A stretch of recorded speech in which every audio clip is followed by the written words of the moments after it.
Two questions decide how bad a supplier problem gets. The first, what does your industry actually require you to trace?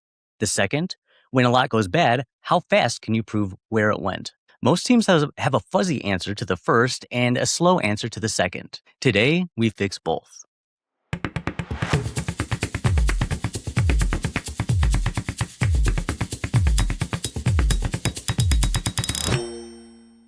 Welcome back to the Compliance Lab on the QT9 QCast, where we take one messy real-world scenario and turn it into a system you can actually run. I'm your host, Christian Reyes. Today, we do two things. First, we're going to break down what traceability really requires across the major quality standards, because the bar is not the same in a machine shop as it is in a drug plant. Then, we run the where used drill. We talk about what it is, how to perform it, and what it tells you. And this is the foundation of our season theme: closed loop traceability and supplier risk. Here's the thing that nobody says out loud. Every quality standard makes you identify product, label it, know its status. What changes from one industry to the next is how far you have to trace it. And that bar climbs with risk. So let's start at the bottom.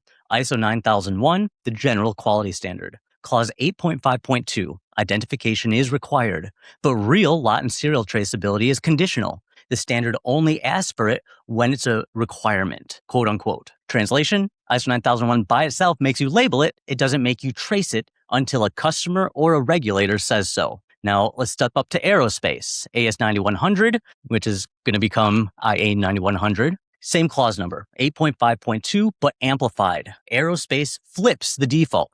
Traceability is on, and it goes further than anyone else. You have to trace the product back to the raw material batch that it came from and forward to the destination of everything made from that batch. Plus, it flows down to your sub-tier suppliers. In aerospace, the drill doesn't stop at your dock. It runs down to the heat lot of the metal and out to every tail number.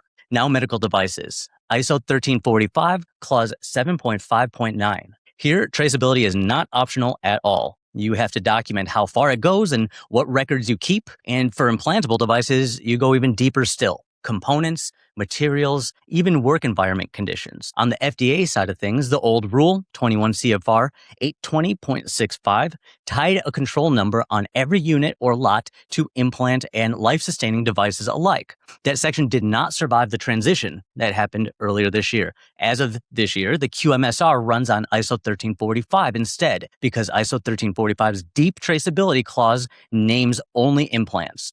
The FDA had to write a new provision, 820.1D, to pull back the life-sustaining devices back under the same bar. Different clause number, same practical result. And then at the top, we've got pharmaceuticals, Part 211, CGMP. There's no single traceability clause because the whole system is traceability. Every batch gets a record, every component with its supplier and its lot number. A reconciliation that ties any finished batch back to the exact material lots that went into it. Pharma assumes that a recall is coming and builds the trail in advance, backward to the supplier, forward to the shelf. So that's the ladder. Conditional in ISO 9001, on by default in aerospace, mandatory and deep in medical, and total in pharma. But here's why it matters today. Every one of those requirements is just a promise on paper until you test it. The test is the where used drill. When people hear where used, they picture a bill of materials or an ERP search. Start with a part, ask where it went. And that's a fine start, but it's not the whole drill. Think of it like less like a database lookup and more like contact tracing. Your supplier lot is the index case. The drill is how you trace every exposure, what it touched, where it spread, who's affected, and how you contain it before it reaches anyone else. That's the line between basic and closed loop traceability. Basic traceability tells you which work order used a component. Closed loop traceability tells you what products were affected, which customers may be exposed, what supplier action is required, what has to change internally, and how you're going to verify that that's not going to happen again. Connect the material, the process, and the decisions behind it, and you're not just finding records. You're managing risk at this point. So let's build it. 5 parts. Part 1, start at the source. Identify the supplier, the part or material, the lot number, the purchase order number, the receiving record, and the cert that came in with it if it had one. Most traceability problems are born right here at receiving. The supplier doc in one folder, you have your inspection record in a whole other system, and inventory status is somewhere else. A strong system tells that whole story in one place. Part 2, contain it.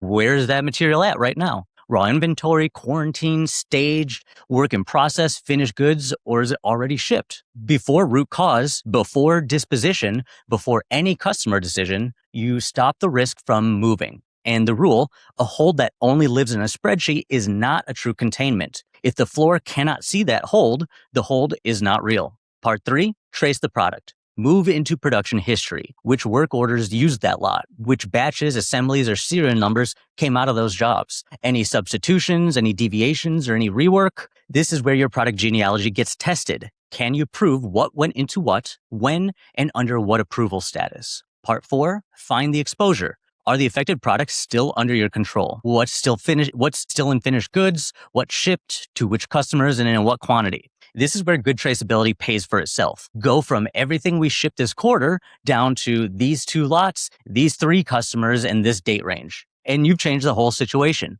The goal isn't a blanket recall, it's precision. Part 5, close the loop. You found the material, the product, the customers, now connect it back. Does this need a supplier corrective action request, or what we call a SCAR, an internal nonconformance, or CAPA?